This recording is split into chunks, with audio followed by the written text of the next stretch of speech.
How prominently will China feature in the upcoming U.S. election campaigns? I think U.S.-China relations is going to be an important issue. I think candidates on both the Democratic and Republican side are going to have an opinion on the issue. They're going to talk about it. And voters in the United States have an interest in China, to be sure. So President Trump, particularly with all of the activity on trade, and Democrats, in contrast to President Trump, for example, they're all going to be talking about the U.S.-China relationship. And I would also expect that we would hear other candidates, not just presidential candidates, but candidates running for Congress potentially talk about it as well. How important is it for Trump to reach a trade deal ahead of next year's election?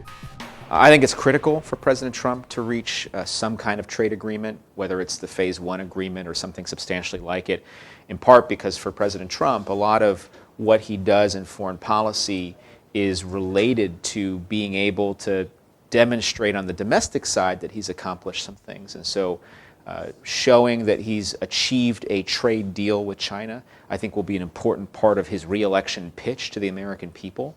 And so for that reason, I think his ability to conclude that trade deal is going to be of great importance to him and to his campaign. Will Democrats espouse a more conciliatory stance on trade with China? It's interesting. Democrats have generally adopted the same overall position as President Trump has. I think they've been favorably disposed toward him being, quote, tougher on China. Their differences with President Trump have been on matters of style, not substance. So I do think that Democrats, to a large degree, are going to espouse similar rhetoric and similar kinds of policy goals in thinking about the U.S.-China relationship. Not all of them. I think some of them will tend to be a little bit friendlier toward China. For example, I think former Vice President Joe Biden has been in his rhetoric a little softer toward China. But fundamentally, I think most of the Democratic candidates are going to espouse policy positions that are pretty similar to where the president is and what he's been talking about on the campaign trail. Will current technological tensions lead to a new paradigm in U.S.-China relations?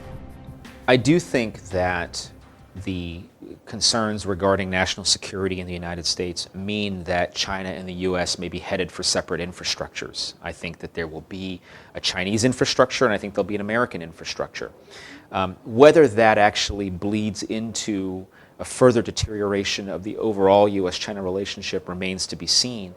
I do tend to think that U.S.-China relations are entering a new phase. I do think it's a time when China has reached a level of success in the global economy that its relationship to the U.S. necessarily has to be different.